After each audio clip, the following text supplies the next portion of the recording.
Oh, spooky time. If anyone even celebrates Halloween in Australia, as I sure as shit ain't. Not for tomorrow. I mean, today or yesterday, because I'll probably upload this late. But yeah, I ain't got no Halloween party planned. I'm going to a friend's house for a birthday party, but oh well, fuck that. Fuck that. And I'm going to dress up as the scariest monster I can think of. Myself.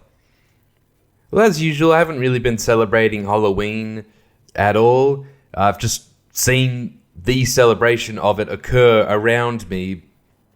And not even really that. Oh, I don't know. Maybe when you go to the shops, you're like, oh, there's a scary... they got like spider cobwebs. I think they were actual cobwebs, so they're not... That wasn't decoration. Same with the skeleton they had at the IGA. Man, I'm really, what's the word? Gluggy? Oh, God. It's this bloody COVID I got. Just before I got my second vaccine. Hey, guys, by the way, I got my vaccination. I want everyone to know that I have had a second vaccination. I'm letting everyone know. Please do the same thing as me. Do what I did. I did a great thing. I had my second vax the other day. I think it went all right, hey, because I went there and... Why do I get the feeling something pissed me off when I got there? Not... The only thing that pissed me off was that I ran to the doctors and they didn't have any, like, water dispensers. There was no water cooler. So I bought a Mountain Dew Freeze from KFC. And that's my story of my jab. Oh yeah, by the time I got up to that second jab, I was kind of feeling it. But I thought, does the COVID symptoms kind of come through, like, how long? Like, 15 minutes?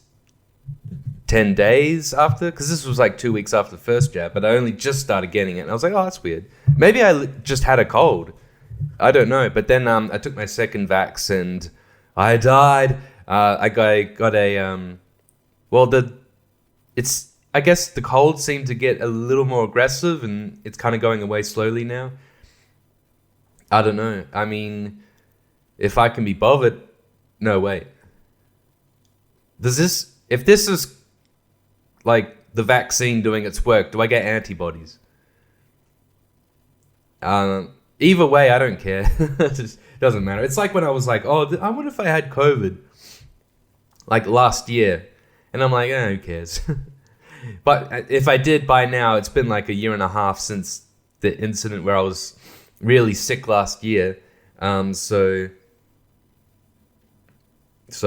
what? I guess I won't have any antibodies left. I don't know. I don't know how it works. I don't care. I'm sick of this fucking boring ass TV show of COVID that keeps going on. Fucking hell, it's getting ridiculous. It's just I'm bored of it already. Should have been a limited series. And then they were like, oh, we have a Delta variant now. Hey, get ready for season 3. And you're like, oh, god damn it. More aggressive than the last. Yeah, anyway, it's Halloween. Ooh, spooky. I don't usually celebrate it, but I guess... And by celebrate, I mean watch horror movies. Everyone's like, yeah, watch horror movies at Halloween. It doesn't really matter when you watch a movie. Obviously... But if you're watching a horror movie, oh god, god damn you, COVID. Oh, it's like right in the back of my throat, man. You can watch a horror movie at like any time of the year, but people watch horror movies at Halloween because it gets them in the mood. I don't care about the mood. I never care about the mood. No, I do care. I only care about my mood. I don't give a fuck about anyone else's. If I care about anyone else's mood, it's because it's affecting my mood. But with But then I've realized, man, like when you go to watch a movie, like you can't, I guess for me, I'm at a point where I'm like, all right, I'm going to go watch a movie. What do what should I throw on? Because sometimes you got to have a little bit of when you go on a stream, like however you do it when you're watching a movie, you go on the streaming service, you go on this or that, and you're like, okay, that's there. I'm gonna watch that tonight. I've been meaning to, blah blah blah, whatever. So, I guess that's the thing about Halloween. Like it does, I guess, make you go, well, I might as well watch a horror movie. It fuck the mood. Let's just get into it. Otherwise, I'm just gonna go to bed early tonight. I saw Deep Blue Sea yesterday. I went to the cinemas to see. Oh man, I bought that ticket ages ago, but man, I haven't seen that movie. I've only seen it twice now. So I saw it once as a kid. I didn't remember much about it. Fucking bullshit. You know when you have like just a few memories of a movie you watched as a kid, and then you watch it again as an adult, and you're just waiting for those moments because everything else you're like, I don't remember this. It's new to me. I mean, I feel that way about movies that I watched 3 weeks ago. But with this, like, the only bits of Deep Blue Sea I remember is... I wouldn't say I remember Samuel L. Jackson getting fucking eaten by a shark. But that's a classic moment now. But I remember it's LL Cool J. He survives at the end, which I thought was weird. It's like, I was waiting the whole movie for him to die. He was like the comic relief, and then the main woman died. And now I found out the director like made it so that the chef died, I think, and that the woman got away, but then they changed it because, God, I wonder how the movie would have looked that way. Now I want to see it, but they changed it so that the woman dies because people found it to be too unlikable. They were just like, this is all her fault. She should. And when you watch her in the movie, like, yeah, she's kind of just like, oh yeah, I guess I fucked up. Like, but you wouldn't have known, bitch. Like the whole time she's just like, yeah, I fucked up, right? Let's get out of here then. So, and I think it was that way done. That's why it's so strange at the end that the comic relief survives and the chick doesn't. Especially since you think the other guy in the film, the hunky white guy, is gonna like, at the end of the film, as soon as the sharks die, he starts fucking the woman. This isn't really a good film. It just has its moments. It's got some great moments. It's got some great. One thing I was thinking about is you see some explosions in the film. I reckon like the 90s. I very fucking recall from the 90s. Some of the explosions they had going in movies were fucking great. There was so... Because this one... Like, this is what the explosions look like. I mean, this is how they would do it. So, you set up an explosion, and then you place a camera above the explosion, so that when it happens, the flames kind of curl up towards the camera.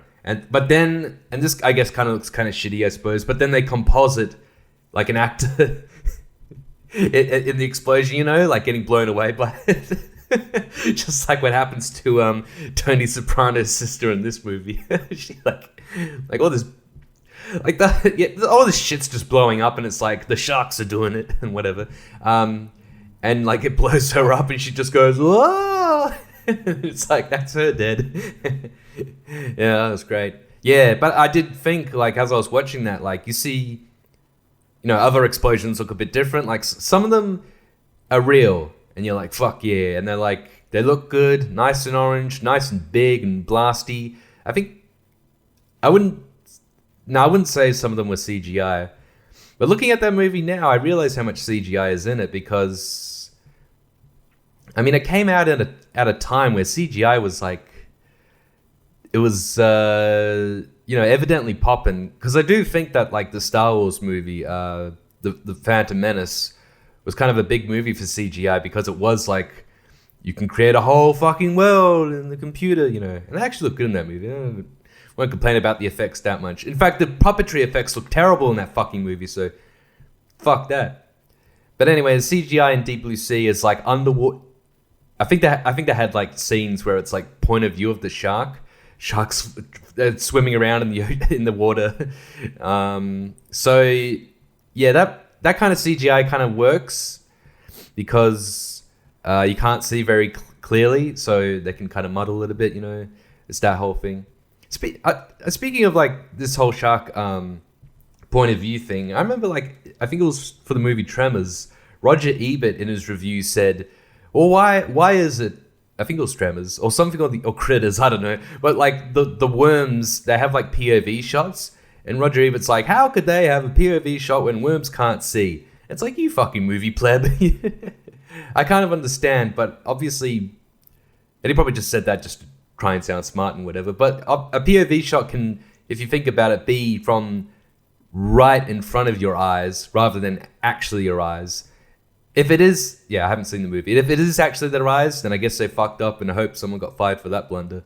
Nah, but I don't care. That doesn't matter. You're just trying to show the audience something, and you're like, yeah, fucking, it's through their eyes, whatever. I don't care. Who knows what any other creature can see? But back to Deep Blue Sea. Back to CGI actually, because I was watching like this morning. This movie, The Lawnmower Man. So that came out in '92.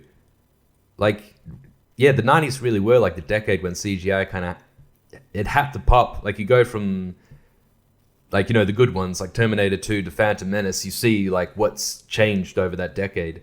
But The Lawnmower Man had a scene where this guy, the main guy, gets like sucked into a virtual reality. He's like in a virtual reality thing. So when you watch that, you can kind of accept that it looks kind of shitty. And it just looks weird. He's like a golden dude. And he just looks like, that really freaky Adult Swim, early Pixar CGI where like the teeth are really... Or like the early MTV days.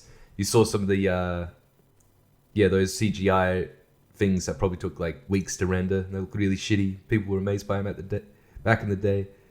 I'm sure people were amazed by this movie back in the day, The Lawnmower Man. With all that wacky stuff. I guess it wasn't like, it looks weird, but nothing particularly strange, I guess, happens in it. Yeah, by the way, like for a movie called Lawnmower Man, I thought, why is there VR stuff? I thought he was like going around killing people with a lawnmower. I would have assumed that was the movie, because it's a horror movie, it's a Stephen King adaptation. But anyway, Deep Blue Sea, I don't think I have much else to say about it. Like, it's just, there's some fun moments in it, like, when the thing explodes or a shark goes, some of the shark effects aren't bad, and not too much of a complaint. And just some of the dialogue as well, where they're like, we tried to make the shark super smart, but now they're trying to bring down the... It's just like fucking ridiculous. But that whole thing, a little too far and few and far few. But it was just fun to go back and try to mine that part of my brain that had seen this movie on VHS, I guess 20 years ago. Probably even longer than 20 years. I don't know. I wouldn't recommend it. There's only like those few moments, like the big fun moments when the not the ship, the staycation, the what do you call it? Like a laboratory, water laboratory. When that blows up, that explosion takes like a minute. You just see the whole thing just going. Then everyone's getting thrown around. They're like, "What the fuck? It must be the sharks." And this and that. And now that I think about it, there's just like a lot of dumb moments where like something goes wrong, and you're just like, yeah, of course something's gonna go wrong, just so you can have this happen.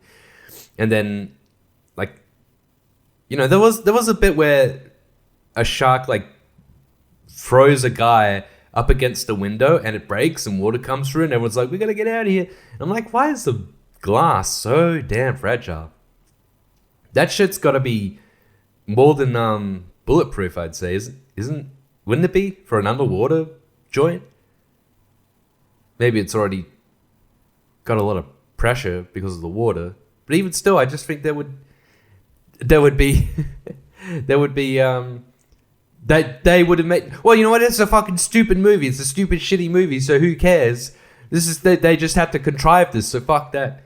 Anyway, I don't know. It's not a good movie, but you can watch the good parts on YouTube. I did, not some of this. Some of it's enjoyable. I like the part where the guy's in the chef. He's got the shark in the kitchen, and like he hides in the oven, and then the shark accidentally turns on, or purposefully turns on the oven, because the sharks have like super brains and they know everything. Turns on the oven. He's like, oh gee, I'm gonna get cooked in my own oven, and then like he just jumps out, swims away, and then throws a lighter to like explode because of the gas.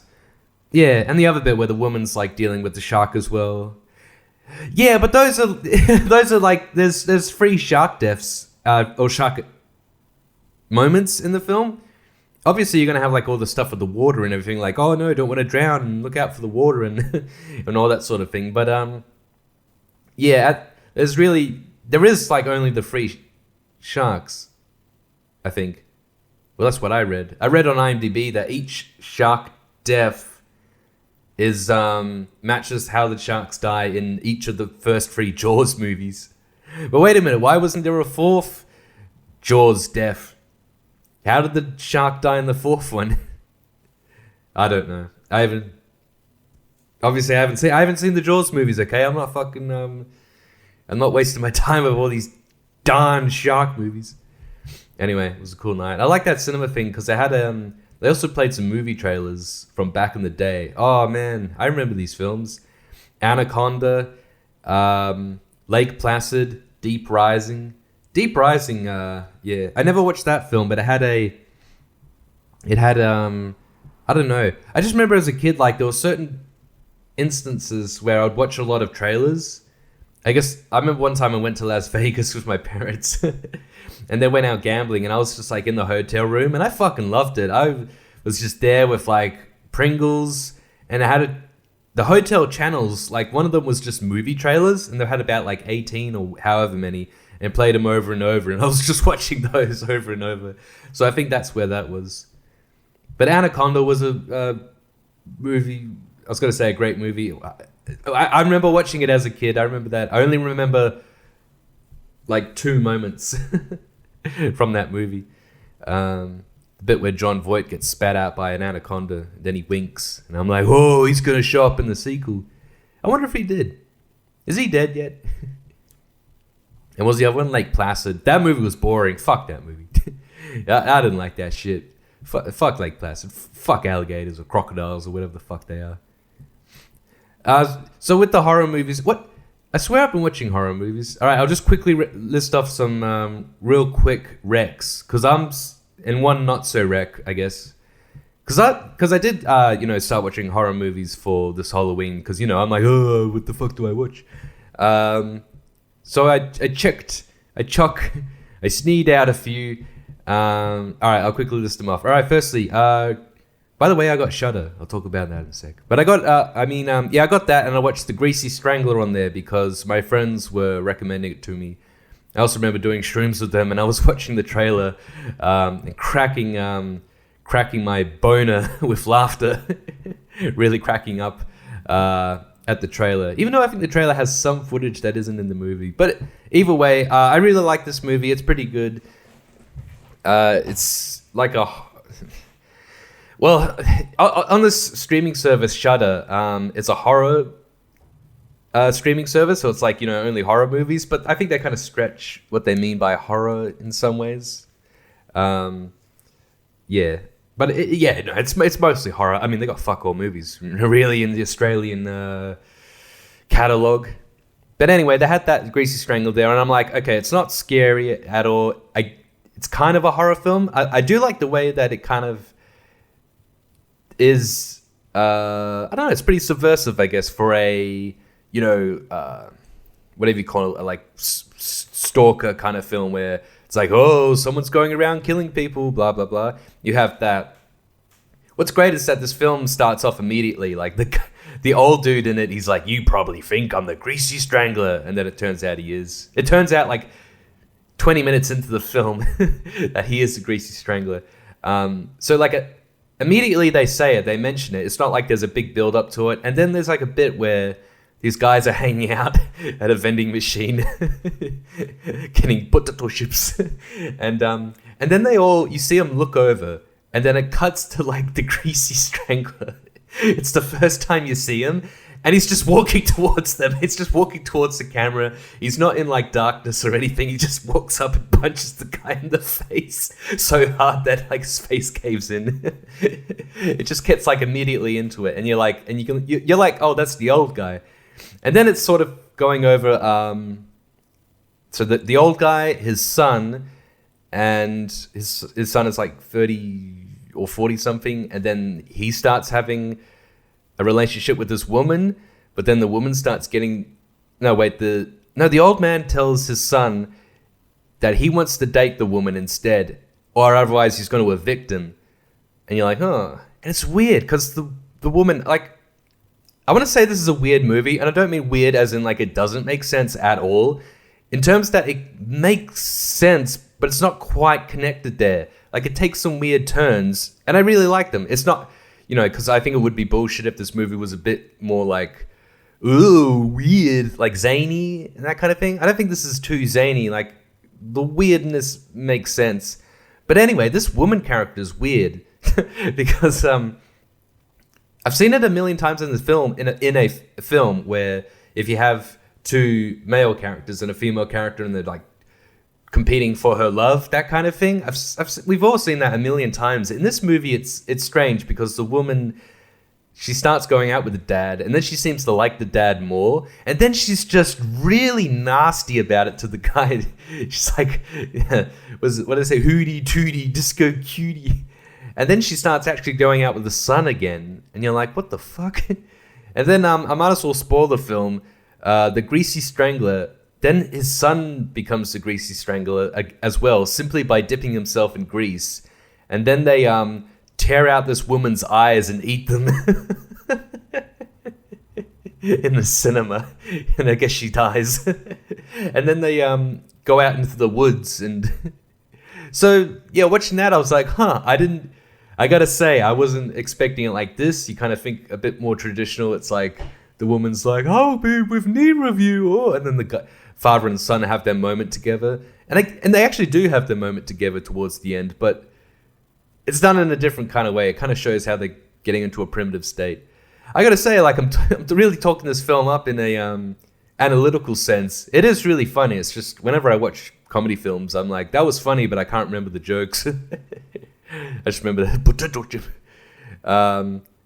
Yeah, I do think there were some jokes that like went on too long. There's some parts where you're like, well, that is zany and it doesn't mean anything in the film. So fuck you, film. But I liked it, and I'm gonna see what those guys do next, I guess. Anyway, quickly round off some other ones.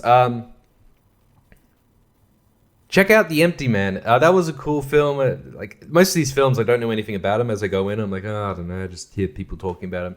The Empty Man is really good because it's like it sounds stupid. Like it's like I guess a bit of an urban legend kind of horror film. Don't think of the film called Urban Legend. Don't think about that horror series because this one's very much different. It's like just one guy trying to find out what's going on, trying to like uncover something from the past and all this. And The Empty Man sounds like a stupid name. And it's like, why is the like boogie man in this film called that? It sounds stupid. And then you find out why, and it's very philosophically laden.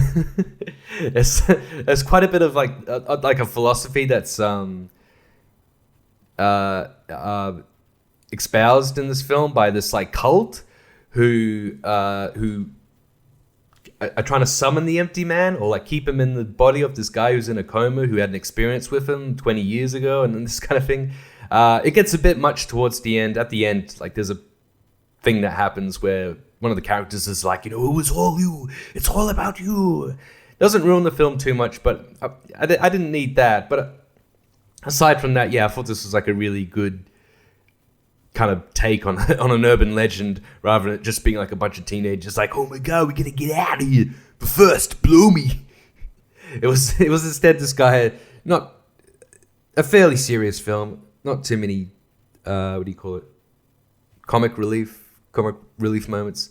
And there's like a prologue at the beginning of the film, which is like really freaky, where there's like people in the snow and they fall in a what do you call it? A little space in the snow, you know, like a cave, and they see like a skeleton thing, and you're like, oh, I wonder what that's. You look at it and you're like, oh, I wonder what that kind of means, and you don't get a very clear answer at all. It's like still pretty esoteric by the end. You know, that's one of the fucking golden rules of horror movies. It's pretty easy to do, really, but if you keep some things aside and don't explain them, it adds to the horror. It's an easy thing to do, really, and most horror movie makers don't even do it. They just like, no, this is how it all is, and this is how the villain. Even Hitchcock did that with Psycho, the fucking terrible scene in that movie where the guy's explaining like, oh, this man is a cross-dresser, and this is the reason why, and that was the reason why. And it's like, oh my god, fuck up. I also, what's really good is Saint Maud, about this lonely chick, this lonely cutie, hootie tootie disco cutie. It looks like this movie's so fucking drab. Like, you watch it and you think it could be set any time in the past 70 years or something. But I think it's just modern times. It just looks British. This woman who's, again, like, not divulging too much on the details, but she seems to have a thing. It's not really even really a horror film, actually, by the way. But she has a thing for she's a caregiver to a woman, and she's because she's a nun. She used to be a nurse. She had an issue where a patient died. She was like trying to give CPR and like pressed too hard on the bones, and then I guess she's still a nurse, a caregiver. She's now very I guess forced herself to be very religious, which is an interesting take. She's a very like shy, cutie, trad,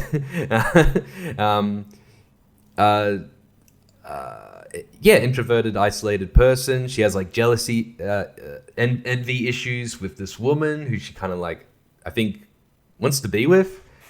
I think that seems to be there. She's like having all these other issues come up, and that's a really good movie. It doesn't really become like a horror movie until the end. Like, it really saves it up. Oh boy, I tell you what, the ending of the movie is pretty fucking great. Especially like the last second is just wow. It's just like hammered it home, and you're like, oh fuck. Didn't end well. didn't end well for everyone. All right, those are two definitely recommend. Like, these are two movies where you're just like, oh yeah, these are like smart, well thought out. They got some good scares. Like I said, I don't have too many complaints about either of these. Saint Maud, I don't really have any complaints. It's really great. Oh, what was the other movie I saw? I can't recommend this too highly.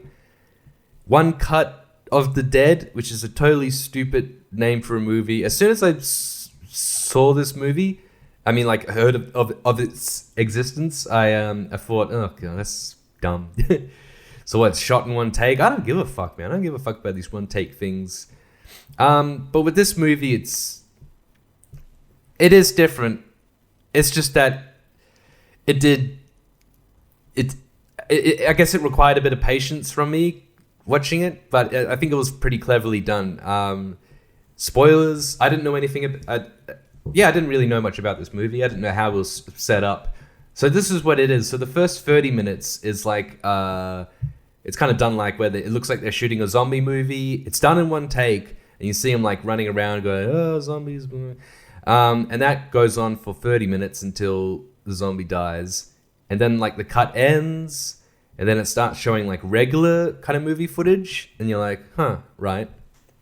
And then it's showing, what it is it's showing the guy, like, I guess it literally is like about the making of a movie that's about the making of a movie, I suppose.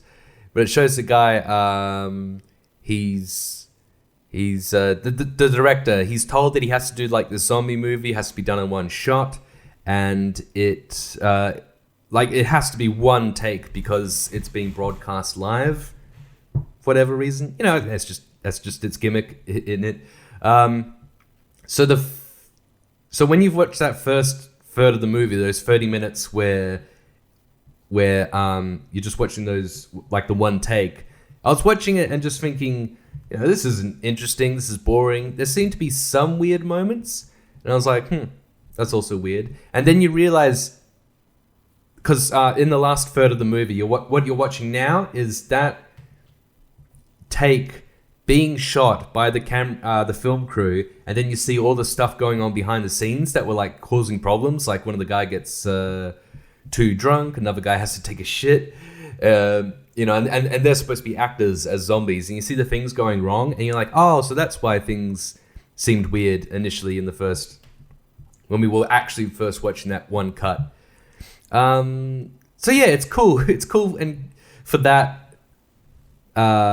reason, but I just think it takes time and patience to get there, and I think the film in general, even though it's a fun concept, but like I say, it was tiring, and I just think generally the movie isn't well written and doesn't really have much going for it. I guess by the end, the ending is kind of nice, where you see like, oh, it's a nice showing how all these people really work together, and they really have like a team effort, and they really all try to like put their heads together and try to get through this tumultuous kind of like bit of filmmaking that, you know, ends up working. That ends up, you know, they really do like the one shot.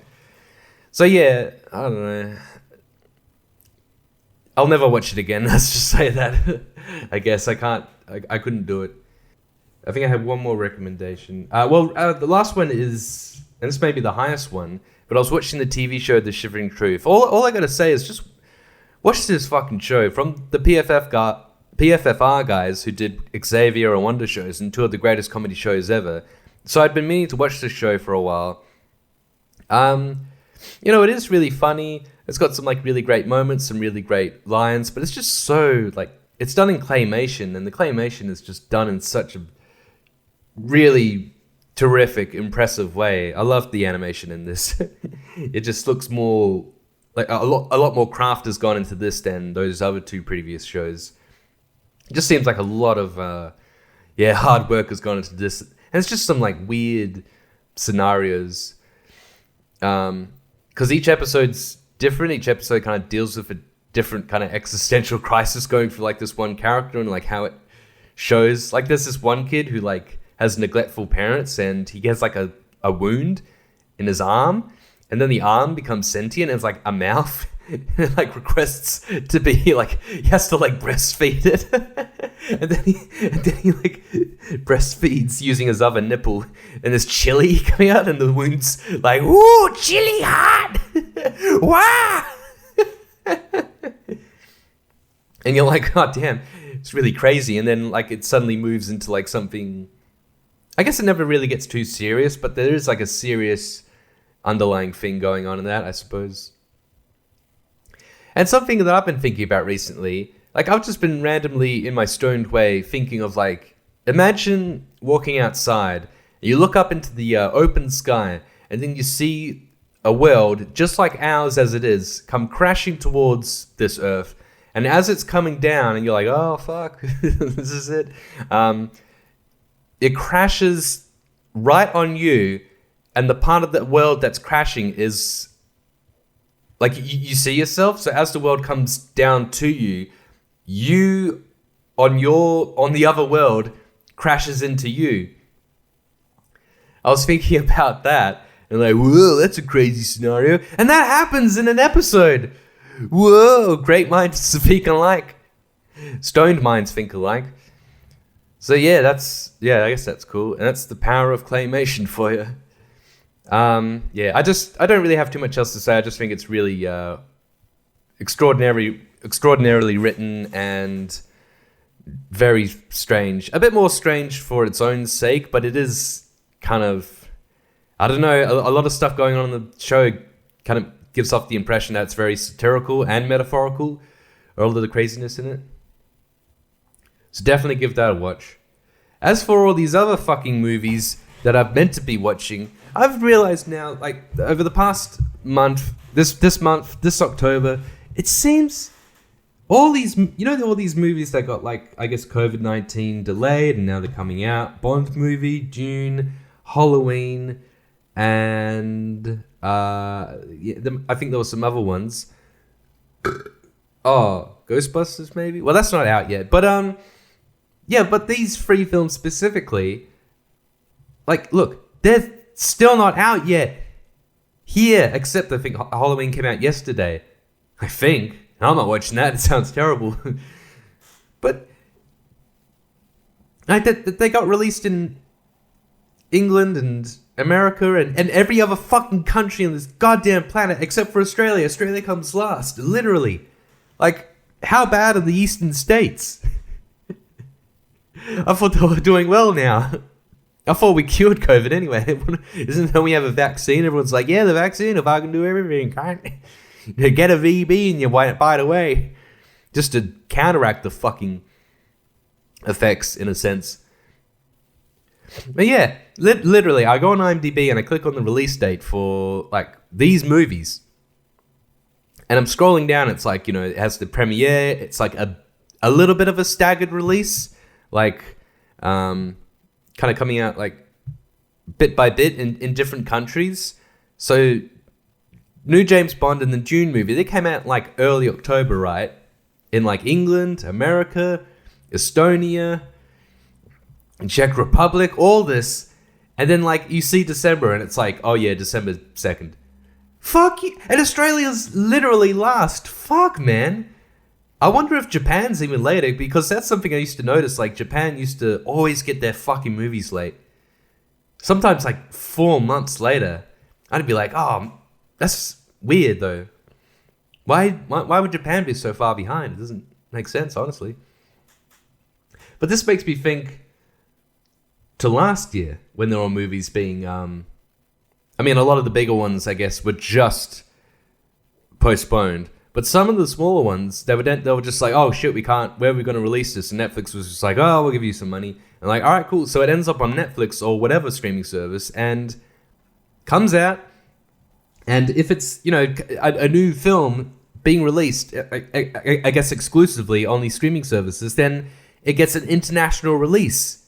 So I was like, when I went to see Devil All the Time and I'm thinking of ending things, I'm like, oh, I know when these movies are coming out. Okay, they're out now. Oh, great, I'll watch them. I don't need to fucking avoid the internet for spoilers or anything. Not that I give a shit about the new Bond, the new June, and Halloween Kills, and I'm sure all these movies suck. I bet they all suck dick. I bet, new Bond is woke, I guess. June, I'm looking at, and I'm thinking, this is going to be like a show reel for a cinematographer. And the cinematography doesn't even look good. I'm now going to watch another one of these. Yeah, I don't know. I don't think it's going to be that good.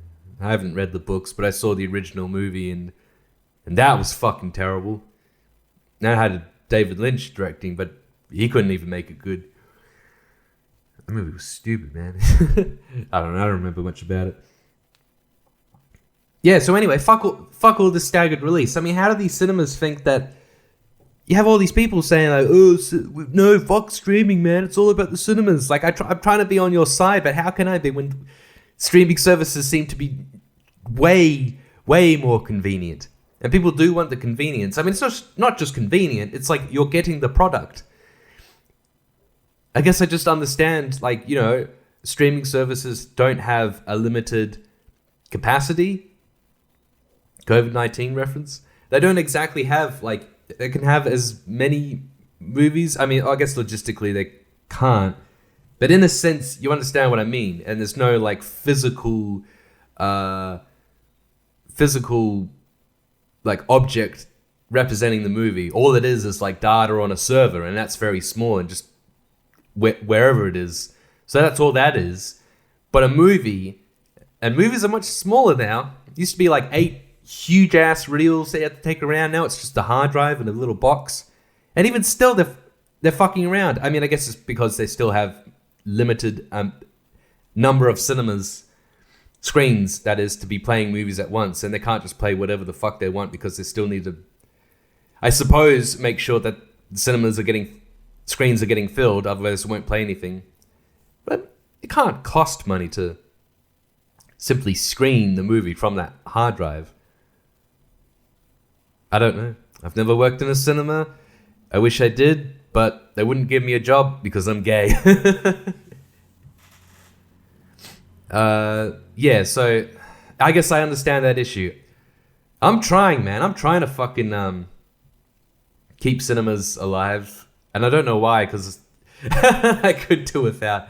No, I guess I can't, because Deep Blue Sea I wouldn't have seen at home, and it was better to watch it in the cinemas. So it was enjoyable, and it's not like I like the movie, really. I don't like it, really. But I liked the experience, because it was great, especially when Sam L. Jackson got fucking bit. He got his whole ass bit. So, yeah, and I guess I am. Thankfully, I got a most preview screening, so I don't need to pay for shit. But it's like these film festivals. They got some foreign or just national film festivals, like coming from particular countries like Britain or France or Italy. And when I look at them, I'm like, I always go to the retrospectives. I'm like, what older films are playing? Because I'm not watching whatever new shit you're bringing out. Nah, I might do that. Here and there. I guess so many of them, when you look at it, you're like, ugh, this looks like crap. No, thank you. Stick it up your ass. Stick that hard drive up your ass with the DCP and press play. Play it at your ass. All right, what the fuck, man? I fucking hate you, Marketplace. It's unbelievable. Like, you could easily jerk off to this, and like, what's this? Like, people are just posting selfies of themselves and just being like, is this person like looking for one, or they have one available? Like, what is this? Fuck off, you piece of shit. Oh, look, like, here's something, like, I'm just randomly on Marketplace. So there's this $750 gorgeous, sexy mermaid evening gown for women. Clearly. A man couldn't wear that. Well, I guess if a man wore one, that anyway, fuck it, no one can see what I'm looking at. Anyway, this woman's dress is like on a model, like a literal model. No arms, no head. So you can see how it looks. Ooh, I like that model, but it looks thick. They really accentuate that ass. Seriously, that's a big ass. I don't know if that model mannequin is. I think they're putting forward some bad beauty standards there. But I get this is in contrast to like a lot of the women who like just post their titties. They're just like doing these selfies on Marketplace, and they're like, "Boy, I can make money and be a whore." Well, I mean, there's plenty of ways of doing that. I mean, being a whore, you're supposed to get money for that. Why wouldn't you? Every time you have sex, you might as well get $1. Wow, Simpsons chess set. Anyway, yeah, I'm looking up things that I've been selling recently. I sold Home Alone 1 and 2 on VHS today. Which is weird because like a kid came around to pick it up. That's really weird. Like him and his dad. I don't understand. Like I've had the kids and their dads come to my house before. But yeah, for like all the products that I'm selling, I don't know. It's just... But how do you make money to buy... No, it doesn't make sense to me. Oh, it doesn't matter. Anyway, I sold some Digimon marbles. I sold some Street Fighter figurines. And I sold something really big and expensive. Or maybe I didn't. I swear I did. I swear I really hit the jackpot. No, I guess not. No, it was that hard drive that I sold for way too cheap, and a lot of people ask me for it. And then you write... I saw a lot of people messaging me, and I can't click sold on Facebook Marketplace because then you can't get in contact with the person you're talking to, which is a bunch of bullshit. So I changed the title to say sold. I'm like, look, it says sold. There you go. People still contact me to find out, like, is this available? Fuck up, cunts. Can't you read? It says right there. It says it. I'm not fucking responding to you people. Don't fucking waste my time with this shit. Fuck up. Unbelievable. It says sold. They just look at the image like, I guess people just press that button. Well, sometimes they do, and they leave an actual message. And it's like, what the fuck's... What are you doing? What's wrong with you people? What's wrong with these people? Cunts. Alright, well, that's it. Man, I still have that fucking Olympus OMD camera to sell. Please, if someone wants it, can you buy it off me, please? I need to get rid of this. This is like the only expensive thing that I have that I'm not using anymore, and I can't really use it. I have 2 DLSRRs now. I've got that. I've got my GH4, which is the one I'm using. It has to be the one I use because it actually has a what do they call it? Reflexible viewfinder, where you can actually flip it around. It's fucking dreadful when when I was filming like that other stuff, I'd have to like, I couldn't even see what I was filming, you know? When you're filming yourself in front of your camera and you flip the screen around, you're like, okay, cool, I can see myself. But the other one, you can't. It's like, bullshit, man. But then I realized recently with this other one, when you turn the screen around, it mirrors the image. Fuck off! Show me what it looks like. Oh, God, I was filming something and I had to get it done quickly, and like it was doing that. I was like, oh, fuck. I think I've got the eye lines right. Anyway, I did, so it was all fine. All right, that's it. That's the end of my boring life, my boring Halloween. I'm getting off this. I need to do my taxes. Oh shit! I've only got 1 day and I've got 1 day, 1 hour, and 20 minutes to get it done. But I think if you don't, fuck this COVID. I think if you don't, you just, I mean, they just let you know later. I mean, I remember I spent like years not paying taxes. But I'll tell you what, and this is the truth, by the way. You know what? I've never, this is depressing. I don't think I've ever told myself this, but I've never, oh my God, man. The fucking COVID sniffle at the back of my throat. It's like, I'm going to suffocate in my sleep. I hope so. Anyway, I've never, same thing happened again. Stop it. I've never, every time I say I've never, like, I don't, yeah, it's the back of my throat, or the back and up near the nasal passages. Oh my God, it fucks it up. I've never, oh my God. Oh my God, it feels like it's coming out my nose. I have never shat.